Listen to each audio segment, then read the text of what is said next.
Muito bem, então nós chegamos na nossa última aula de Cristologia, né? Que é o estudo de Cristo ou do Messias, a confirmação de que Jesus ele realmente é o Messias, né? Este ano aqui está tendo um movimento agora em Israel, onde rabinos estão montando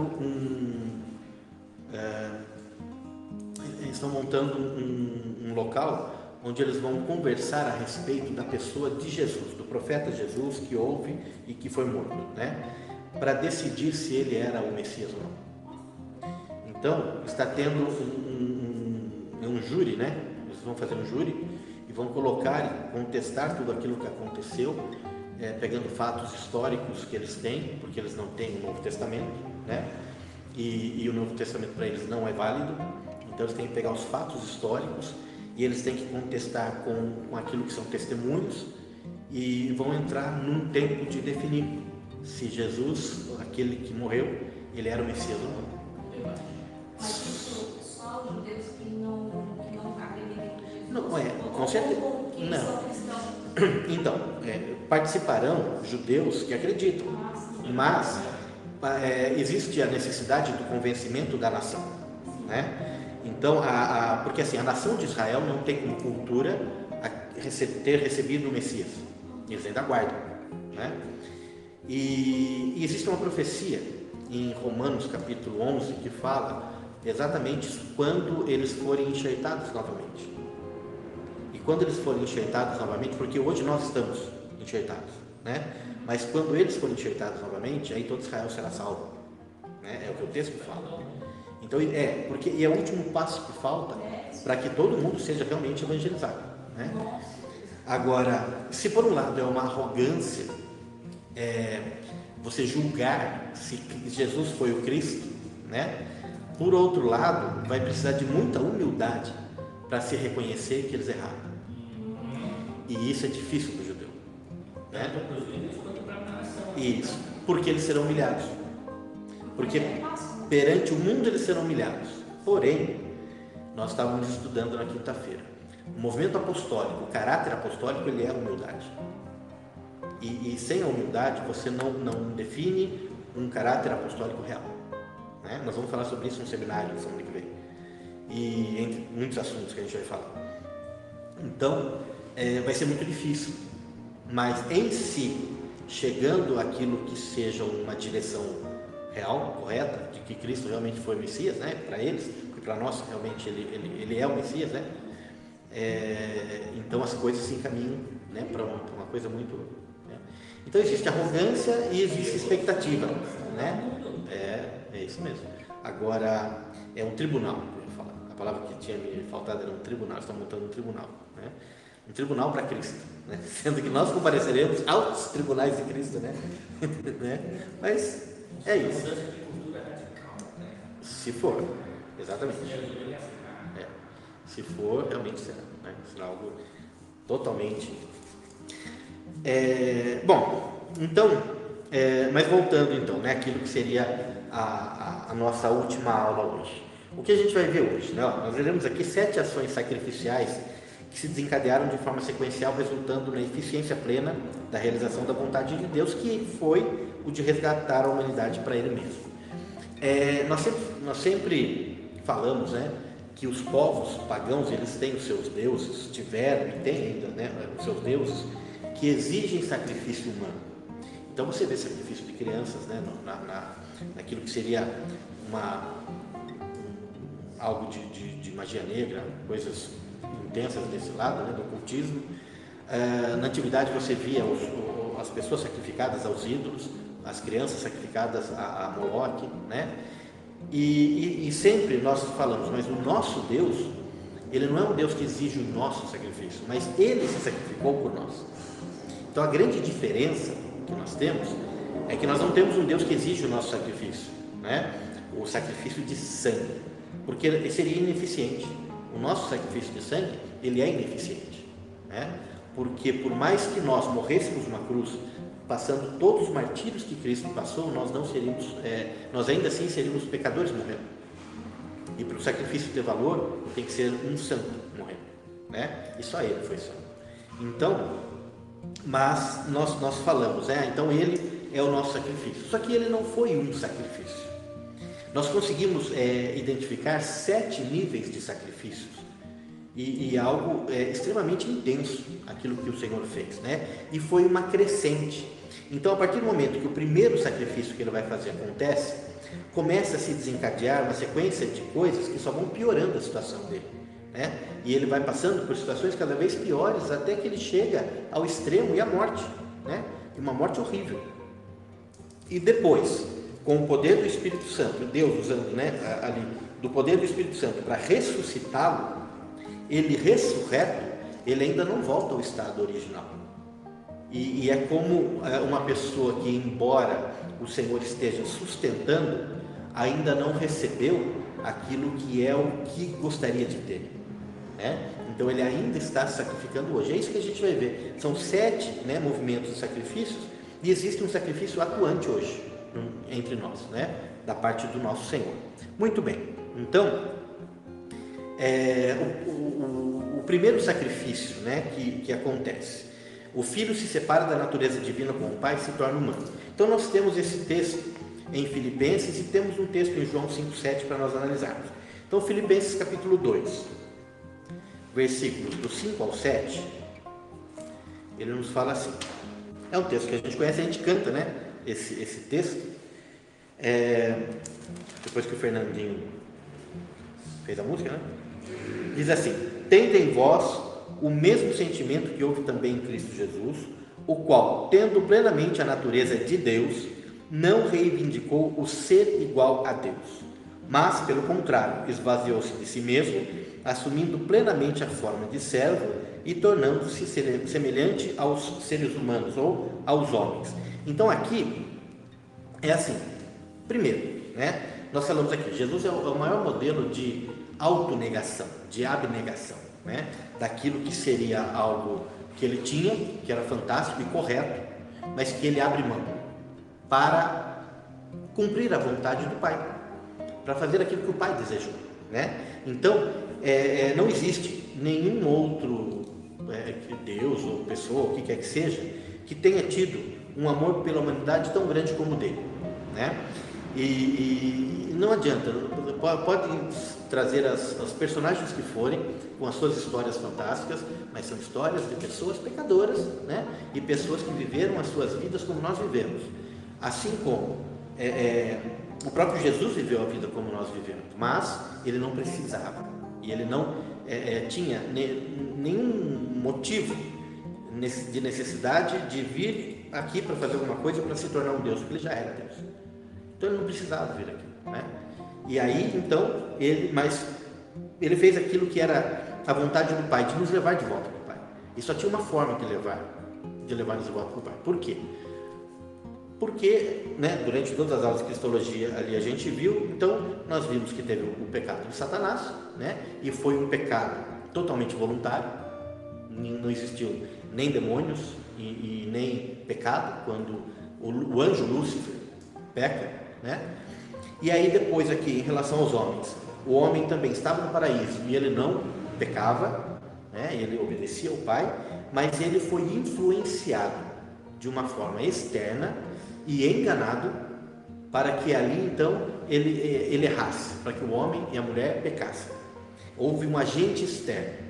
Como houve um agente externo para fazer com que o homem errasse, o Senhor proveu também um agente externo para fazer o homem reconhecer o seu erro e voltar ao Pai.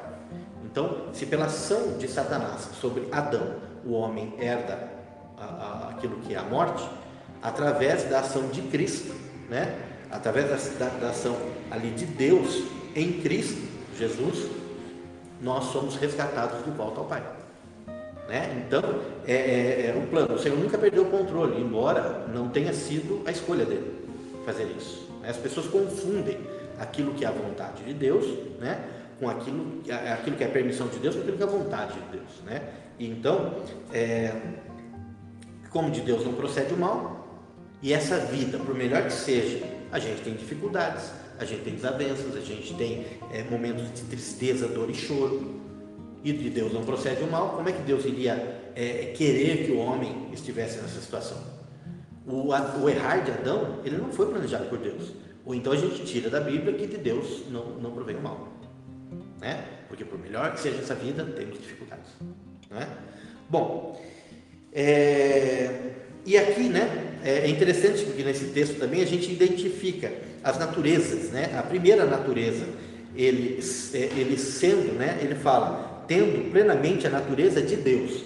Então nós temos uma existência perfeita entre Pai, Filho e Espírito, e ele é exatamente Deus, né? Então mostra que primeiro, como ele é plenamente como Deus. Aí ele vem e aqui ele esvazia-se de si mesmo e assume uma forma como homem. Então ele que era Deus, agora a natureza tem a natureza humana. Então aqui é identificado os momentos, né, do Filho, do Deus Filho com o Filho do homem agora, né? O Deus Filho que de uma mulher é gerado, então nós temos aqui o Filho do homem agora, o mesmo Senhor, né?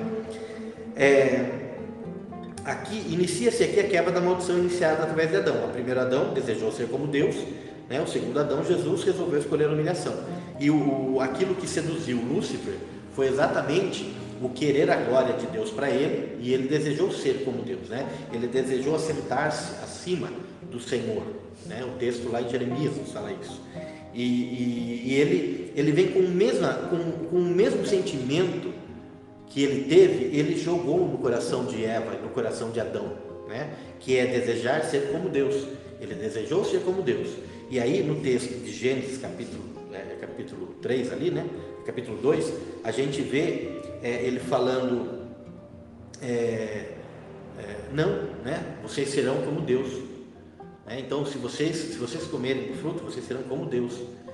E ali nós temos então o mesmo sentimento que ele teve, ele conseguiu colocar no coração do homem, né? E ali então o homem sucumbe, mas teve que ser tentado. Agora vem Jesus, né? E Adão, ele era puro. Então Adão, um homem puro, santo, sem pecado, é pervertido, né? Jesus Cristo, um homem puro, santo, sem pecado, também é tentado por Satanás quando ele é ungido sacerdote, quando ele é batizado, né? E ele vai para o deserto e o diabo aparece para ele. São 3 tentações.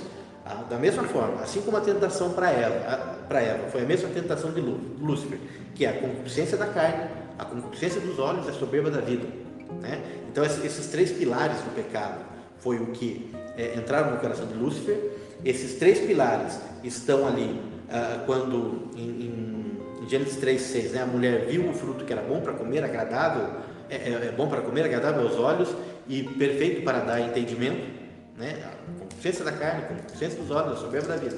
Quando Jesus ele está 40 dias jejuando, o diabo oferece para ele pão, oferece para ele os reinos e oferece a ele aquilo que ele tenta ali, Jesus, né? Que é exatamente isso, a concupiscência da carne, porque ele estava com fome, a concupiscência dos olhos, porque ele mostra, né? E aí a soberba da vida, que ele viveria uma vida plena, né? Se ele se ajoelhasse diante de Satanás ali. E é o mesmo, só que Adão sucumbiu, Jesus não, né? E ele santo, ele cumpre o seu ministério e ao morrer, né, ao cumprir o seu ministério por nós, ele resgata aquilo o que Adão havia perdido, né? Então ele é o segundo Adão, é o primeiro Adão e o segundo Adão, né? O primeiro homem e o segundo homem, tá? Homens santos, né? Um errou e o outro consertou o erro. E interessante, Jesus não renunciou aos seus atributos divinos, mas à sua glória natural, sendo verdadeiramente homem. Ou seja, quando ele veio e ele se manifestou, ele não deixou de ser Deus. Andando sobre a terra, ele não deixou de ser Deus, ele deixou de manifestar o ser Deus, né? Então isso é pior ainda, porque ele tinha todo o poder e ele renunciou a isso, e ele andava, né, em todo lugar renunciando àquilo. Ele nunca usou o poder de ser um Deus. E o diabo, ele não aceita isso. Ele fala que ele foi vencido por um Deus, e ele não foi, ele foi vencido por um homem, né? 1 João 5:7. Deixa eu ver uma coisa aqui só. Pastor, quando alguém está possuída ou está endemoniada, ela não fala mesmo, né? Você mandar ela falar, ela não fala. você faz essa pergunta, né? Você pergunta, Jesus Cristo veio como homem ou como um espírito, né? Ele não fala que veio como homem. Então é isso mesmo. Ele não aceita essa derrota, né? Deixa eu ver uma coisa aqui. Eu ia ver um outro texto aqui. Em 1 João 2,16 fala: pois tudo que há no mundo, as paixões da carne, a cobiça dos olhos e a ostentação dos bens, ou a concupiscência da carne, a concupiscência dos olhos e a soberba da vida, não provém do Pai, mas do mundo. Então esse versículo de 1 João 2,16 traz os pilares do pecado, né? Foi isso que seduziu Lúcifer, né? E o orgulho dele veio à tona. É isso que ele lançou sobre Eva quando ele mostrou o fruto, né? E ela viu, e foi isso que ele tentou Jesus. Dessa forma que ele tentou Jesus, né? Mas 1 João 5,7 nos diz o seguinte, ó. É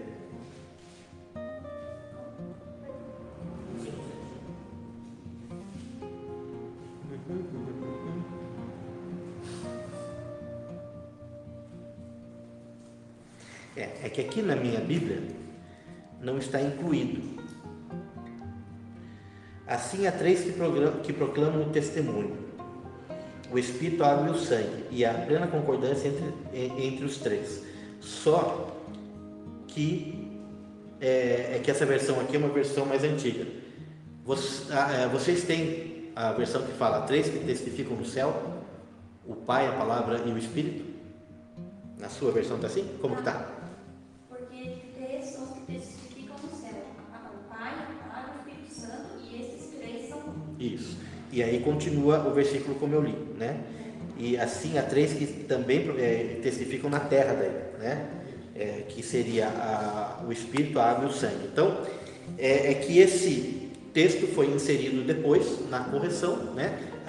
Verificando os manuscritos que tinham, os textos que tinham. Tanto é que ele está entre chaves, dependendo da Bíblia, porque foi inserido depois, né? Mas é assim, três são que testificam no céu: o Pai, a Palavra e o Espírito. Lá no Evangelho de João, capítulo 1, a gente vê no versículo 1: no princípio era o verbo, no princípio era a palavra, e a palavra estava com Deus, e a palavra era Deus, né? E aí todas as coisas foram feitas por meio da palavra. E depois no 14 fala: e a palavra se fez carne e tabernaculou entre nós, né? E então a palavra é exatamente o Filho, Jesus, né? Então três são os que testificam no céu: o Pai, o Filho e o Espírito. O Pai, a Palavra e o Espírito, né? E então aqui ele está falando da Trindade.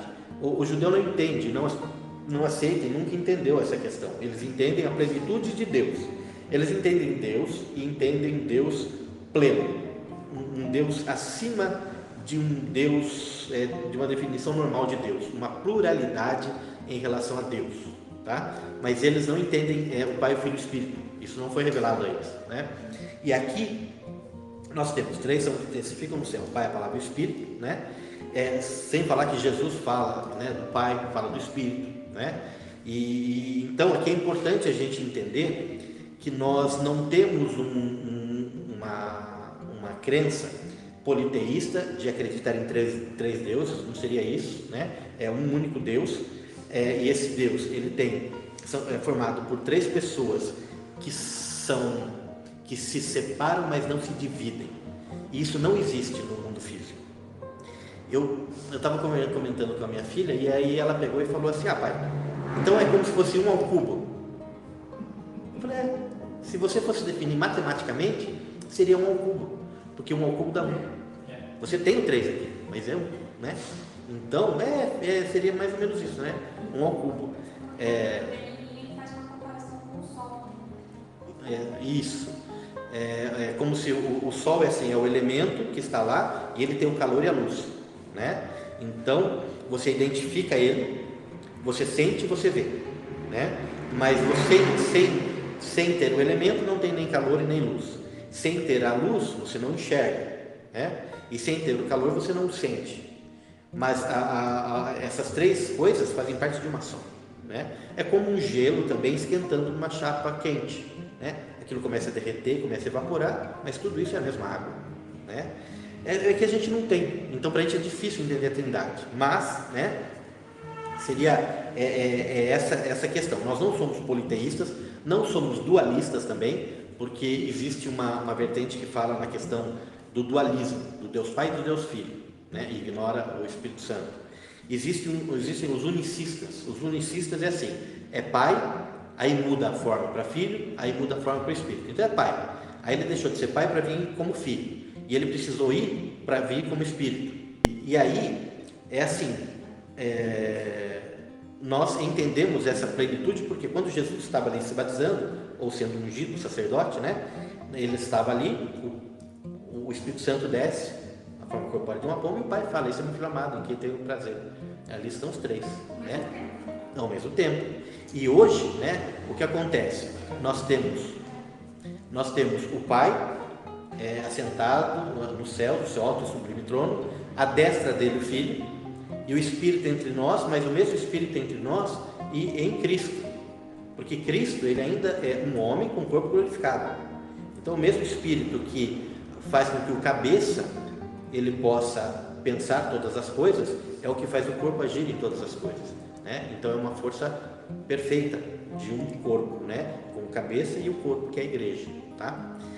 Bom, então assim, a dificuldade de entender não anula o ser de Deus, né? Então, se nós temos dificuldade de entender, aí passa pela humildade. Realmente temos dificuldade de entender. Agora, nem por isso deixa de ser, né? Bom, então, nesse momento nós temos aqui o Filho se separando, né? Ele soberano, perfeito, eterno, com toda a glória, todo o poder, toda a honra, e ele vem e se manifesta num corpo mortal e humilde e corruptível, né? Um corpo fadado à morte, né? E fadado ao meio, a tudo aquilo que existe. Então, a situação perfeita fica difícil. Ele sai da zona de conforto e ele passa por uma dificuldade. Então, ele se sacrifica. Por que ele se manifesta como homem? Porque Deus até sabe que nós sofremos, que nós sentimos dor, que nós sentimos as opressões, mas Deus é incapaz de alguma coisa fazer com que Deus sinta isso. Quem vai fazer Deus sentir dor? Ou quem que vai fazer Deus ser oprimido, né? Então não tem como você oprimir Deus, né? Você machucar Deus. Aí quando ele vem e se manifesta como homem, ele se sujeita a tudo aquilo que o homem vive.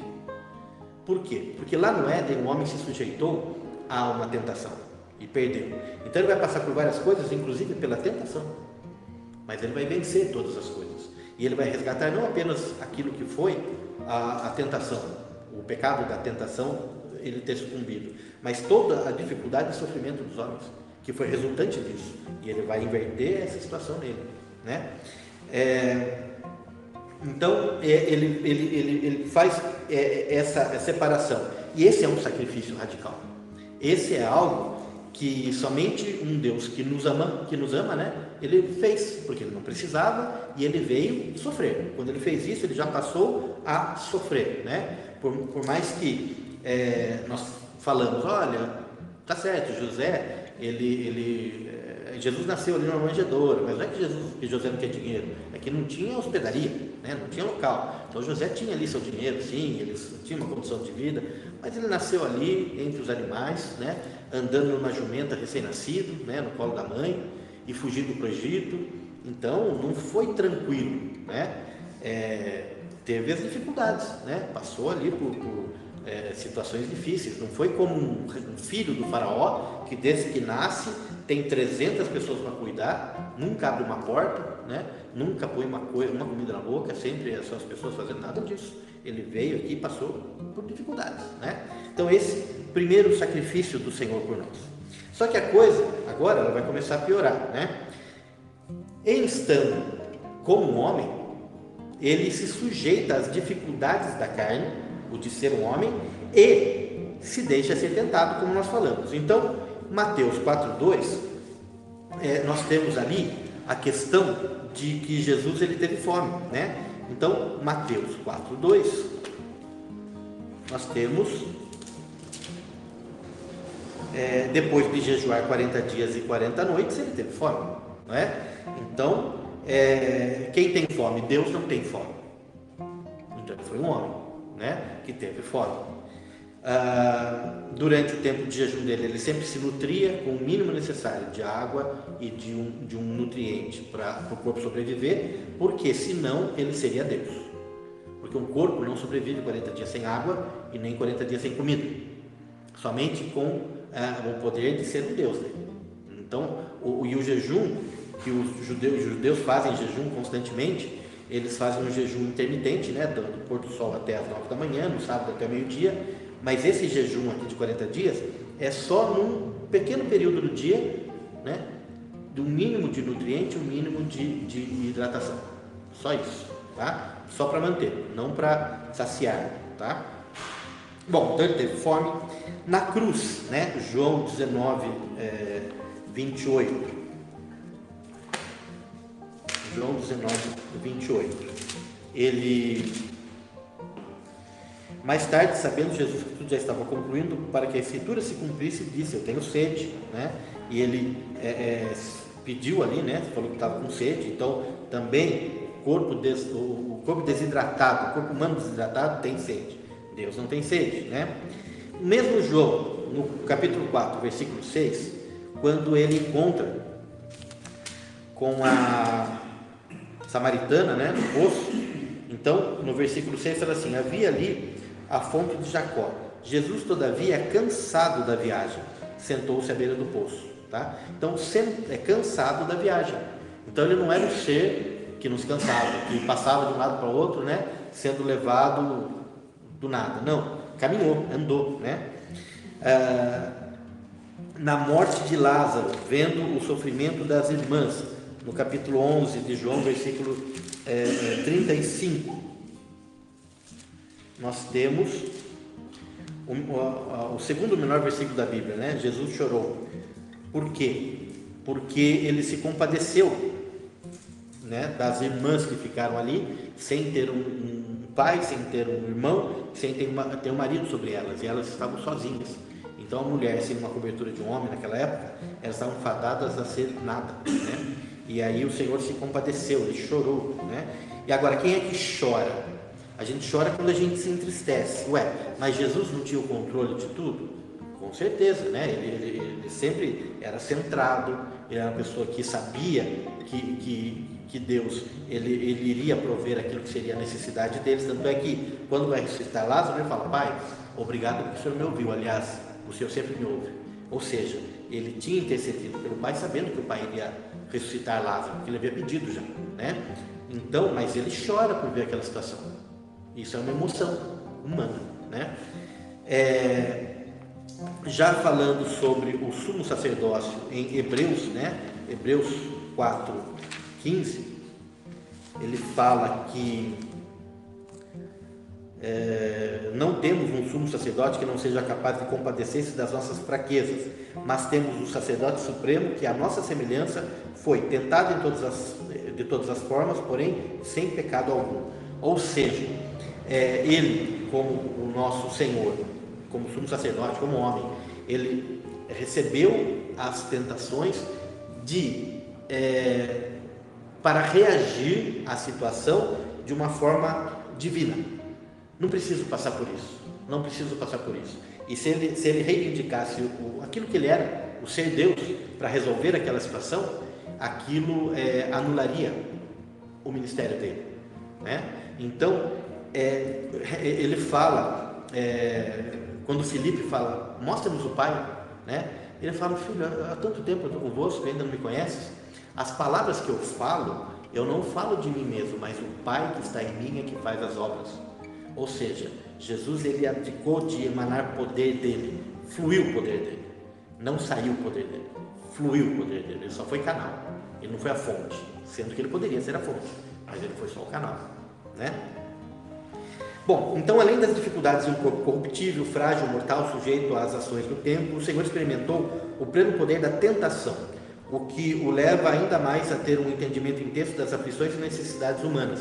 Então, se eventualmente, né, a gente peca por algum motivo, e esse motivo, de repente, ele é uma tentação, né? O que acontece? O homem arrependido, e não o homem com remorso, né? O homem arrependido chegando diante de Deus e colocando isso, o Senhor fala: pai, eu sei como isso é difícil, porque eu também fui tentado. Eu fiquei 40 dias sem comer, e aí veio lá o capiroto, lá o diabo, né? E aí ele queria me seduzir naquilo que era a minha dificuldade naquele momento, né? Que eu senti fome, mas eu não sucumbi, mas foi um tormento. Da mesma forma, como a gente vai ver daqui a pouco, o grande tormento de Jesus na cruz, e a gente vai entender isso, né? Mas ele não sucumbiu e não usou o seu poder, né? E não aceitou e nem usou o seu poder. Qualquer uma dessas duas coisas anularia o ministério dele aqui conosco. Então, toda vez que nós chegamos ao Senhor e nós colocamos as nossas petições, o nosso pedido de perdão, os anjos levam, né? O Espírito Santo nos leva a isso, os anjos levam e depositam diante de Deus, e Cristo está com o corpo glorificado ali, como sendo a prova, como sendo as provas daquela sentença, as provas que anulam aquela sentença. Ele traz as marcas no corpo dele, de que ele sofreu de forma horrenda e nunca sucumbiu, né? E aí ele pega, e isso é aquilo que o juiz pode usar como argumentação a nosso favor.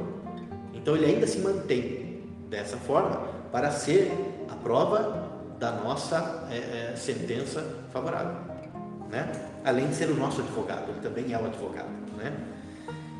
Então todas essas dificuldades foram só o segundo sacrifício de Cristo por nós, né? Terceiro, Jesus é injustiçado e martirizado. Talvez a injustiça seja aquilo que mais nos cause transtorno.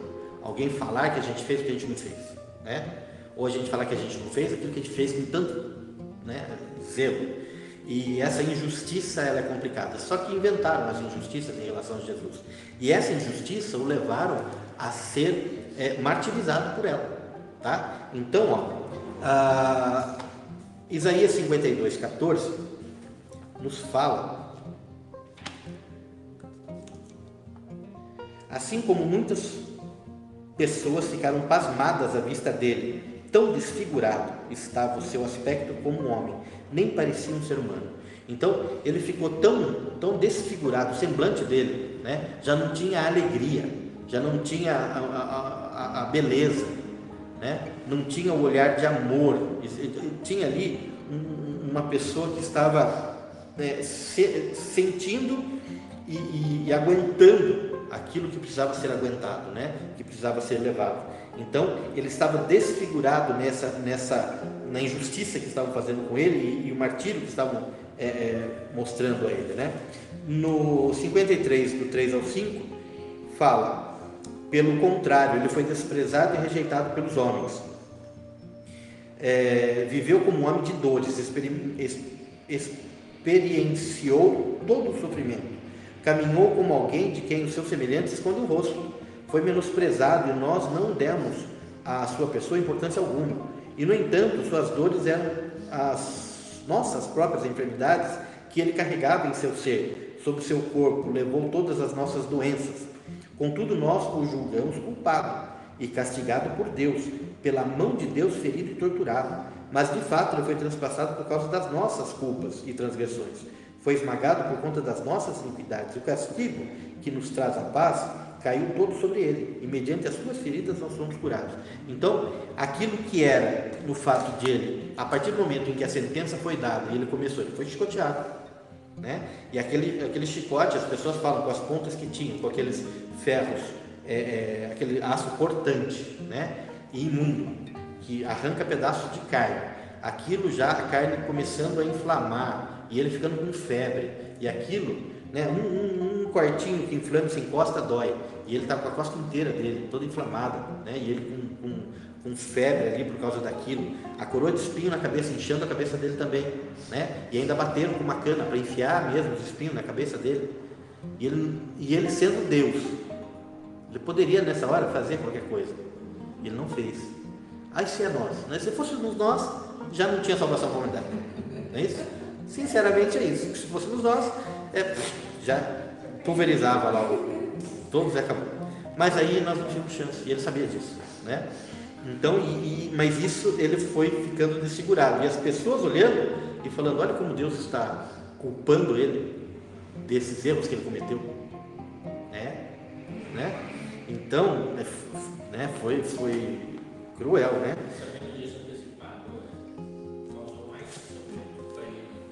Isso, ele chegou um momento no ministério dele em que ele teve plena consciência de que isso aconteceria, né?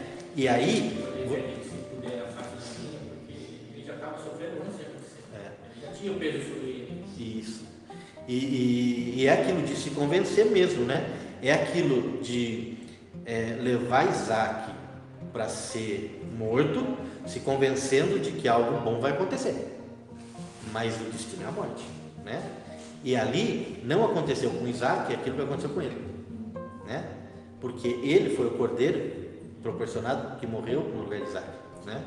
Então, mas aparece para ele ali, aparecem ali Elias, né, e Moisés para ele no monte da transfiguração, né? Para fortalecê-lo, né? Olha, aquilo que são as profecias, aquilo que é a palavra, aquilo que foi dado aos homens para resgatar e voltar toda a existência a uma normalidade, como se Lúcifer nunca tivesse pecado, né? Isso precisa ser feito, né? É claro que daí vai ficar a marca e vai ficar sempre ali um local onde todos verão a consequência do pecado, mas o Senhor ele está dando todas as chances de resgate para o homem. Para Lúcifer não, porque ele decidiu voluntariamente fazer isso. O homem foi enganado e foi tentado, né?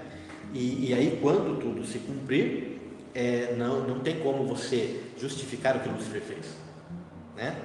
E aí então ficará a história ali. E as pessoas perguntam: a gente vai lembrar das coisas depois? É claro que nós vamos lembrar dessa história de amor do Senhor, de resgate, e vamos ter ali aquilo que foi uma decisão das pessoas. As pessoas quiseram, os demônios quiseram, e eles estão ali naquele destino eterno, né? E é permitido a qualquer um ter essa decisão. Só que a partir do momento em que tudo estiver consumado já definitivamente, será instantâneo, né? Porque o Senhor já mostrou toda a forma de resgate e que Ele não queria que isso acontecesse. Agora, se futuramente vier a acontecer, não tem mais que passar pela história, já está lá, e o destino vai ser o mesmo, né? Bom, oi. Essa visualização de Jesus com Moisés e Elias é uma forma de amor também de Deus, dizendo para ele que ele não estava só, né? Pela permissão de Deus deixar que ele visse eles, e eles falando, foi como se fosse um alento, é isso mesmo. Dando um ânimo para eles, tipo assim, não desista, eu estou contigo, porque tem momento que ele dá a costa para Jesus. A gente vai ver aqui, é isso mesmo. Tem momento que ele dá a costa, mas aí já eu vejo que foi o amor dele, que foi tão grande para Jesus dizer assim: eu não estou deixando você só, de uma maneira precipitada. Existe um outro detalhe nesse momento em que ele está só, que a gente vai ver também, que é a demonstração de amor. A gente vai ver. Esse é o momento assim, mais drástico de toda a sequência, né? A gente está aqui numa crescente. Nós estamos aqui agora no momento. Se estava ruim como homem, ficou ruim sentindo as nossas necessidades. Agora está ruim sentindo as nossas opressões mesmo, né? E ali a injustiça e o martírio. A gente vai ver um detalhe fantástico daqui a pouco. No 27:12, fala que ele foi, em Mateus 27:12 fala que ele foi acusado injustamente. E do 26 ao 31, toda a sequência da crucificação dele, né? Então, ele realmente, né, foi ali acusado e foi sendo chicoteado até o momento da sua crucificação, e ele foi pregado na cruz, né? Bom, as acusações proferidas contra Jesus não tinham fundamento algum, era só uma forma dos sacerdotes se livrarem de Jesus, porque Jesus veio trazer a verdade. Ele veio mostrar aquilo que a palavra, aquilo que a lei, ela traz para o homem, que é exatamente o homem voltar à reconciliação com Deus, né? E os sacerdotes usaram a lei como uma forma de manipular o povo, dizendo que a lei estava sendo cumprida, quando a lei não estava sendo cumprida, né? Mas estava da forma como eles diziam que era para cumprir ou não. É como você ter, para vocês entenderem, é como a gente ter uma Constituição e os supremos juízes falarem que a Constituição é aquilo que eles querem. Talvez a gente veja isso em algum lugar. Então. E era isso que estava acontecendo, né? Bom, Jesus, ele também tem a chance de ser liberto na questão com Barrabás, né? Então, havia a possibilidade de soltar alguém assim, culpado, algum culpado, sempre era solto, todo ano um culpado era solto. Nesse momento apresentaram um inocente e um culpado, e o culpado teve que ser solto. Por quê? Porque aqui já é um prenúncio da salvação, do justo levando o castigo do injusto, né? Do santo levando o castigo do pecador. Então esse não soltar Jesus, soltar Barrabás, ali já mostra o que estava para acontecer, a salvação, né? Através de Jesus. E aí tem toda a história, né? Aquilo que Barrabás fez depois, e ele teve ali alguma coisa de se converter e levar pessoas a Cristo depois disso, né? Mas esse momento foi um momento também injusto, onde as pessoas trocaram aquilo que deveria ser feito, né? Essa injustiça, por mais que isso seja um prenúncio de salvação, essa injustiça, ela aconteceu, né? Jesus sofreu os piores ultrajes de tortura e zombaria imagináveis. Tentaram ridicularizá-lo como um falso rei, né? Ele foi cravado na cruz e erguido como um sinal de vergonha e horror. Por quê? Maldito todo aquele que foi pendurado no madeiro, né? E ele foi pendurado no madeiro. E ele foi pendurado, ele foi até a cruz com roupas reais. Foi com a capa, com um manto púrpura de rei e com uma coroa de espinhos na cabeça, e sendo chamado de rei. E sobre a cruz estava escrito Jesus Cristo, rei, né? Rei dos judeus, em 3 idiomas, né? Estava escrito rei dos judeus ali em latim, em grego e em hebraico, né? Rei dos judeus, tá? Para ridicularizá-lo, mas de fato ele é rei dos judeus. Inconscientemente, vamos dizer assim, eles estavam dizendo aquilo que era verdade. Nada do que aconteceu com Jesus foi mentira. Só que eles fizeram. Eles fizeram como mentira. Por quê? Porque eles viviam a mentira. E como eles viviam a mentira, aquilo para eles, né, a mentira para eles era a verdade. Então mostrar aquela verdade para eles era mais pura mentira, né? Porque eles estavam no contrário. Eles estavam no contrário. Eles viviam na mentira. E a mentira para eles era a verdade. E agora, imagina se nesse negócio que está para acontecer, nesse eles tribunal. Falando que tudo isso foi mas ele tem que ser pedido perdão. Nossa, Deus, é muito forte. É muito forte isso. É muito forte. Então é algo assim, né? A gente sabe que Deus está no controle de tudo e nós precisamos orar por Israel. É nossa função orar por Israel. E não só isso, né? É assim, a questão da conversão dos judeus, ela tem que passar por alguém que os sustente daí. Porque imagine, se Israel se converte agora a Cristo, nós estamos 2000 anos à frente deles em vida com Cristo.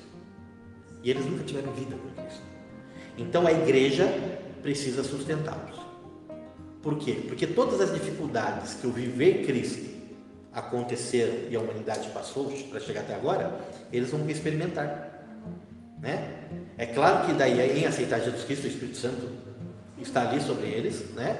Mas toda essa vergonha deles, essa humilhação deles, tem que ser sustentada pela igreja. É um processo agora. Isso, e a igreja será o suporte deles, né? Mas essa humilhação, quer dizer, o adotivo está sustentando o primogênito, né? Ou aquele que é o herdeiro mesmo, né? O herdeiro. Então são muitas coisas que envolvem isso daí, né? Bom, então esse foi o terceiro sacrifício de Jesus. Ele ser injustiçado e sofrer todos esses machucados, né? E isso trouxeram sobre ele muitas enfermidades. Existem estudos que falam que existem uma certa quantidade de categoria de enfermidades, todas elas estavam sobre Jesus, né? Representando todas as enfermidades existentes e tal. Mas mas enfim, né? Ele ali sofre esse terceiro sacrifício por nós. Agora, um quarto sacrifício. Jesus se torna como um pecador. Olha só, o Deus santo experimenta o que é ser um pecador, aquilo que ele abomina e que é a antítese dele, é o contrário dele, né? Então, em Levítico capítulo 1, versículo 3 a 4, fala ali sobre a morte do cordeiro, que o cordeiro ele era colocado, né? E a mão do ofertante era colocada sobre a cabeça do cordeiro, e esse cordeiro ele era imolado. Mas essa mão sobre a cabeça do cordeiro representava os pecados dos ofertantes sendo colocados sobre o cordeiro. E esse cordeiro morria por causa dos pecados transferidos. E o ofertante ficava livre, né? Então, o cordeiro levava sobre ele os pecados que ele nunca tinha cometido, né? Ali o cordeirinho, lá no tabernáculo e tal. Bom, Isaías, no mesmo capítulo 53:5, né, fala que foi por causa das nossas transgressões, né, que ele foi morto, por causa das nossas transgressões. Então, o pecado e o castigo foram os destinos do homem. Quando o homem peca, segundo aquilo que foi a ação do diabo, o homem imediatamente ele herda aquilo que é a morte. O salário do pecado é a morte, né? Então, o castigo, né? O pecado foi o homem que cometeu e o castigo pertence a ele. E o homem estava destinado a viver uma vida de sofrimentos, morrer e ir para o inferno, né? Esse era o destino, porque o diabo havia conseguido fazer isso com o homem, porque ele tinha a chave do inferno e da morte na mão dele, e esse mundo foi dado a ele quando o homem, né, peca, e então tudo estava sob o controle do diabo. Bom, mas Cristo, né, sem mácula, voluntariamente assumiu tudo aquilo que era contra nós. Então tudo isso que o homem herdou do sofrimento e da morte, Jesus assumiu para ele. Não, esse sofrimento e morte agora vem para mim, tá? Vocês não precisam ter isso. E aí, né, como nós já falamos, como por um homem entrou o pecado, né, por um homem o pecado foi anulado. Desde que a gente aceita Jesus Cristo como nosso Senhor e Salvador, o pecado está anulado, né? E aí nós temos que viver uma vida de santidade. Então é assim, aceitamos a Jesus Cristo como nosso Senhor e Salvador, pecado anulado, muito bem. Tenho a vida eterna? Bom, estou no caminho. Por quê? Quando nós aceitamos a Jesus Cristo como nosso Senhor e Salvador, o nosso nome ele é escrito no livro da vida. Então nós temos um nome no livro da vida. E quando fala sobre o trono de Jesus, né, fala assim: bem-aventurado aquele cujo nome não for encontrado riscado do livro da vida. Ou seja, o nome escrito pode ser riscado. Uma vez salvo, sempre salvo, é teoria satânica. Por quê? Por que Jesus? Porque, assim, ou Deus escreve o nome lá e risca porque ele errou. E como é que você vai falar que Deus errou? Né? Então, não, ele não errou. O nome foi escrito. Foi um que foi sem querer. Desculpa aí, gente. Né? Então, agora, eu não creio que ele errou. Eu creio que ele escreveu. Por quê? Porque é aquilo que ele está me dando agora. Agora, a mesma justiça de Cristo que levou o meu nome a estar escrito no livro da vida é aquela justiça que eu posso negá-lo, né? Eu posso apostatar da fé, eu posso fazer tudo aquilo que não é uma vida de santidade e negar a vida que me está proposta agora, e em acontecendo isso, então o nome é arriscado. Por quê? Porque eu não quis. Não há culpa em Deus e nem erro, mas que existe a condição de anulação, existe, né? Então nós precisamos, né, estar ali cientes disso. Bom, por um homem, aquele que abomina o pecado, então, né, Jesus que levou o nosso pecado sobre ele, aquele que abomina o pecado tornou-se como um pecador por amor a nós. Então, quando Jesus ele está ali na cruz, ele está recebendo sobre ele, está atraindo sobre ele todos os nossos pecados, está tirando o sofrimento e a morte e trazendo para ele, né? E nesse momento, então, ele experimenta algo que Deus não pode experimentar: o pecado, não dele, mas ele levou sobre ele os nossos. né? E isso é algo que jamais fez parte da natureza de um Deus. Então isso é um sacrifício terrível, né? Para nós que experimentamos o pecado, isso é natural, né? É uma falha natural que nós vivemos. Mas o Deus que nunca falha não tem essa condição sobre ele. Isso é algo, né, impossível. Diga, filho. Pode, fica à vontade. Muito bem, então esse é o quarto sacrifício. Ele se torna como um pecador. Agora aquilo que a gente tinha comentado. O quinto sacrifício. Jesus, ele é completamente separado do Pai. Aquilo que era a essência da eternidade que ele viveu até o momento em que ele deixou, né, ali, mas quando ele deixa, o Senhor continua acompanhando ele, né? Quando ele é batizado, o Espírito Santo vem sobre ele, ele continua em plena comunhão com o Pai. Só que chega uma hora agora, né, em Marcos 15:34, e a hora nona, Jesus exclamou com grande voz dizendo: Eloi, Eli, Eli, né? Lama sabachthani, ou seja, o Salmo 22:1, né? Deus meu, por que me desamparaste? E no Salmo 22, ele nos fala, né? Nos traz aqui, né, uma alusão àquilo que foi a cruz, de uma forma, né? Assim, no 22, meu Deus, por que me desamparaste? Por que estás tão distante de salvar-me, tão longe dos meus gritos de aflição? Deus meu, eu clamo de dia, mas não respondes, durante a noite, e não recebo descanso. Tu, contudo, és santo, és fiel, és o louvor de Israel. Nossos antepassados confiaram em ti, tiveram em ti, clamaram a ti, foram libertos, em ti creram e não se desampararam. Quanto a mim, sou verme, não mais um homem, motivo de zombaria do povo, humilhado e desprezado pela humanidade. Ridicularizam-me todos os que me veem, balançando a cabeça e gesticulando, lançam insultos contra mim, dizendo: volte-se para o Senhor, que Ele o livre, salve-o, se é que Ele quer bem. Apesar de tudo, foste tu que me tiraste do ventre e preservaste-me junto ao seio de minha mãe. Desde o meu nascimento fui consagrado a ti, desde o meu ventre de minha mãe, tu és o meu Deus. Não fiques longe de mim, pois a tribulação está perto e não há quem me ajude.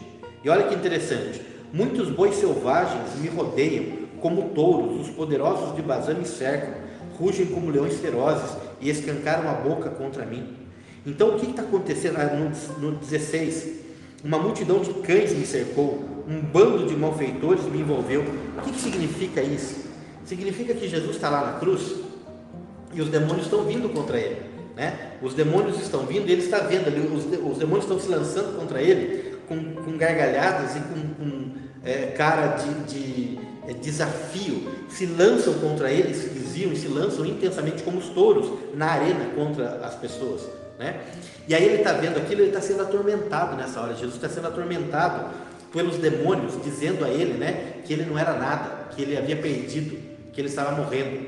Aí e ele está ali sustentando, né, o seu corpo com as dores, a inflamação nas costas, a coroa de espinhos. Se ele encosta na cruz, aquilo entra mais na cabeça dele ainda. Se ele vai para frente, ele fica asfixiado, e ele está vendo tudo aquilo. Daí ele desvia o olhar dele e olha para as pessoas, e vê as pessoas ali com o manto dele, cortando aquele manto, né? Tirando sorte com aquele manto e falando para ele: viu, se você é filho de Deus, desce daí. Aí um ladrão do lado fala para ele: viu, você é pecador, né? E nesse momento ele está olhando tudo isso, ele fala: mas eu não sou, mas eu estou levando o pecado, né? E as pessoas ali ridicularizando, ele olha para Deus. Quando ele olha para Deus, Deus virou a costa dele, e ele não pode receber o alento do Pai. Mas tem uma coisa, tem um ladrão do outro lado, mais uma vez eu falando: Pai, lembra de mim quando entrar no teu reino. Então ali era tudo o que ele tinha de conforto de Deus naquela hora, de tormento, de experimentar a surdez espiritual por causa dos demônios, a cegueira por causa daquilo que ele estava vendo, né? E aquela tristeza imensa, porque a única vez na existência dele, de toda a eternidade passada até a eternidade futura, que ele ficou definitivamente distante do Pai, sem Pai. mas ele ainda era Deus. E ele podia, naquela hora, reivindicar, né? E acabar com tudo isso. Mas não fez, né? E um carinho de Deus ali para dentro, né? E isso o sustenta nessa hora, né? Isso é fantástico. Esse sacrifício dele foi o momento do pior tormento e horror que ele passou, né? E ele aguentou ali por nós. A gente não aguenta nenhum desses três separados. Se eu peco, imagino que Deus está longe de mim, eu vou à loucura, né? Se eu estou ali fazendo alguma coisa e estou sendo assim, o demônio está lançando setas contra a minha cabeça, eu fico totalmente desorientado, né? Ou se as pessoas estão falando coisas para mim e ali eu fico sem saber o que fazer. Ele estava experimentando tudo isso ao mesmo tempo, sem contar as dores do corpo, sem contar a inflamação, sem contar a morte ali, ou a vida indo embora dele. Ele teve que ter uma estrutura emocional, física, psicológica, tudo ao mesmo tempo para poder vencer isso, porque, meu Deus, é difícil. E ele teve que ter a certeza de que Deus ainda estava com ele, mesmo olhando para Deus e não enxergando, né? E então tudo aquilo que a gente faça, né, ou que as pessoas falam que estão passando, todas essas situações, elas não são definitivas, né? Elas podem ser revertidas, porque todas essas situações em Cristo foram revertidas, né? Então as pessoas também, eu estou passando por isso, tá? Mas Jesus passou por isso também. Mas a gente tem que saber, de repente, a gente fala, Jesus passou por isso também, e fica vazio. Não, eu vou te mostrar que Jesus passou por isso. Foi assim, assim, assim que aconteceu. Entendeu? A gente tem que ter argumentação para explicar para a pessoa, né, que foi assim. Agora, isso não significa que você deva ficar sentindo que não está acontecendo nada. Isso significa que você tem que estar fortalecido, sabendo que Deus tem a última palavra, que Ele é a resposta final, né? Bom, mesmo que absolutamente paradoxal, reconhecemos aqui que Jesus se identificou com os nossos pecados, de modo que Cristo por nós sofreu a inevitável separação entre Deus e o pecado, né? Então, foi esse momento terrível do quinto sacrifício, e nesse quinto sacrifício ele já está sofrendo horrivelmente, e a gente só lembra da expiação do sexto sacrifício, né? Que é a morte na cruz. Esse é definitivamente o sacrifício. Quando o cordeiro ele era imolado, né, o sangue corria, ele morria ali, os nossos pecados morriam com aquele cordeiro. E foi o que aconteceu aqui com Cristo, né? Em Lucas 23, 46. E havendo dito isso, ele expirou, ele entregou o Espírito ao Pai e morreu, né? Então, Jesus expirou, né? Abriram daí o lado dele com uma lança, o que verteu do lado de Jesus foi uma mistura de sangue coagulado e soro. E aí tem uma explicação que fala, né, que essa situação só acontece no caso de ruptura do coração, né? Então, quando o coração rompe, né, e ali o sangue acumula-se no pericárdio e tem esse soro. A tortura mental, espiritual e física, o tormento que Jesus sofreu, provocaram um rompimento no coração dele. Literalmente, o coração de Deus explodiu por nos amar, né? Então não existe amor igual, não existe, né? Aquela angústia, aquela agonia, aquele desespero, aquele sofrimento tão intenso que o coração dele explode, né? Por nos amar. E assim, o coração ainda para explodir, a gente já está caindo, o coração para explodir, ele falando, Pai, né, em tua mão entrar no Espírito. E antes disso ele falou mais seis coisas antes, né? Ele fala ali, ele pede para que o Senhor perdoe porque não sabia o que faziam, ele tem sede, ele vai fazer aquilo acontecendo, né? E ali, a gente muda a pressão, a gente já cai, já quer sentar, já, né, o negócio, ali ainda está, né? A pressão está indo até o momento da explosão, né? Esse foi o sexto, mas existe um sétimo sacrifício ainda que ele faz por nós, né? Bom, Lucas 24, 39 é quando ele aparece e mostra para os seus discípulos, né? Olha as minhas mãos que tem as marcas, né? Sou eu mesmo, né? Tenho o furo aqui dos pregos, né? E então ele tinha uma natureza como a nossa, de pegar e ser matéria, né?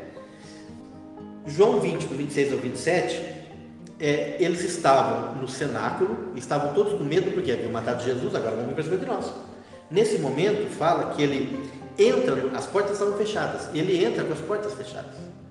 E aí quando eles veem, achando que era um fantasma, achando que era uma assombração, eles dizem, passa, seja convosco, passa.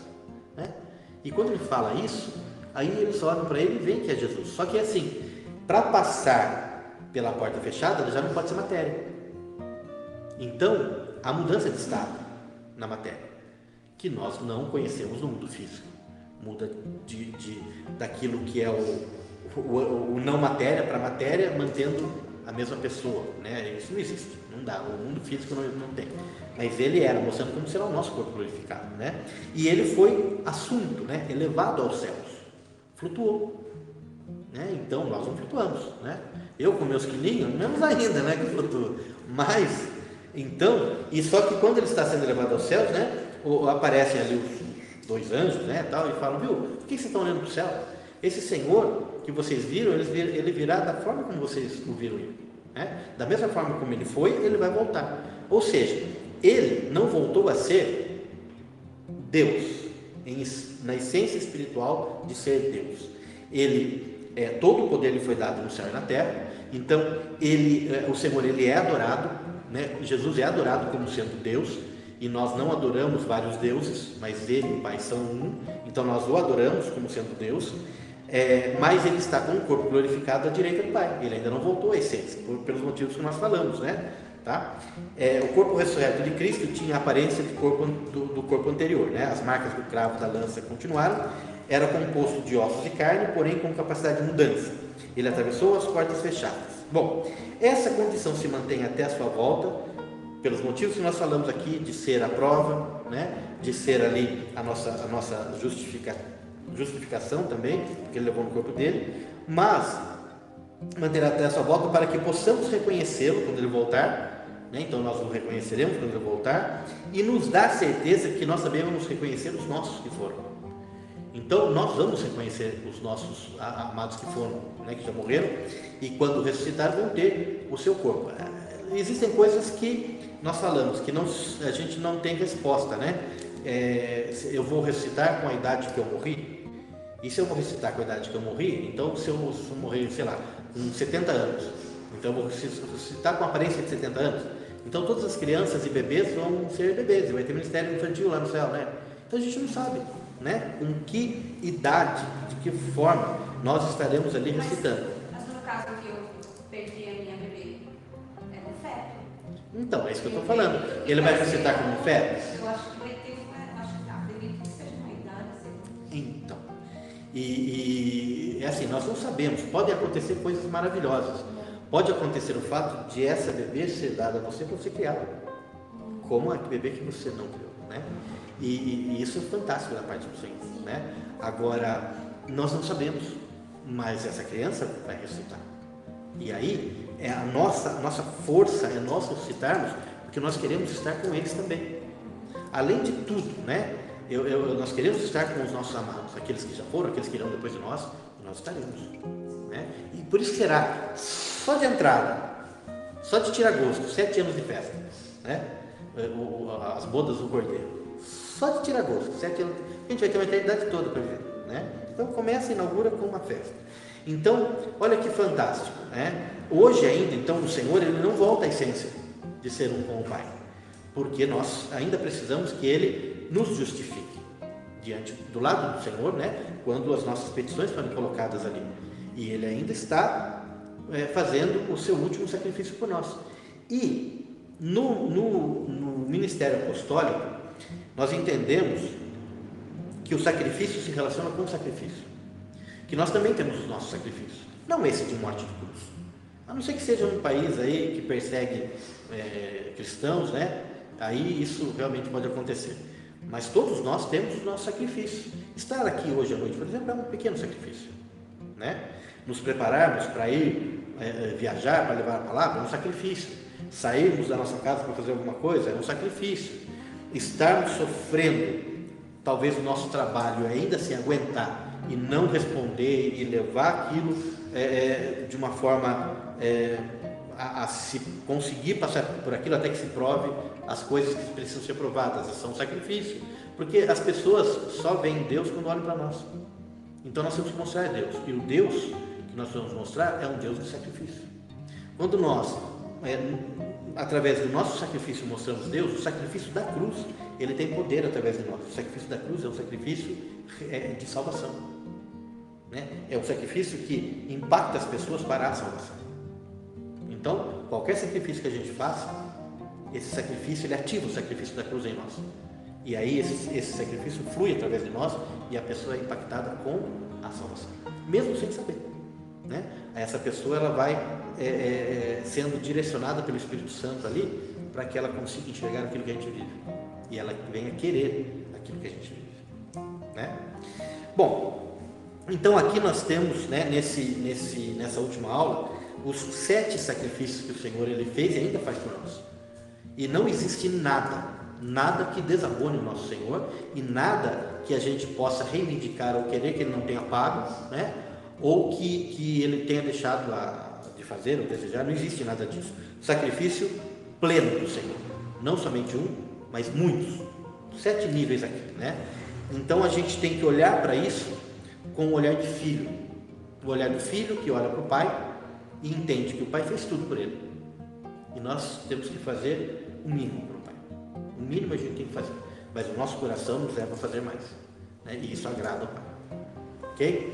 Então, com esse conteúdo, nós finalizamos todo o conteúdo da matéria de Cristologia, que é mostrar que ele veio e foi o Messias e é o nosso Senhor, né? Aquilo que o Senhor havia prometido se cumpriu nele, mas como ele ainda está à direita do Pai, ainda é tempo aceitável de salvação, né? Para que as pessoas também possam conhecer o mesmo Deus que nós conhecemos. Houve um dia que nós não conhecíamos esse Deus, e algumas pessoas que conheciam nos falaram sobre ele. Estamos aqui, e agora nós temos que fazer a mesma coisa, né? E isso é aquilo que ecoa até a volta dele.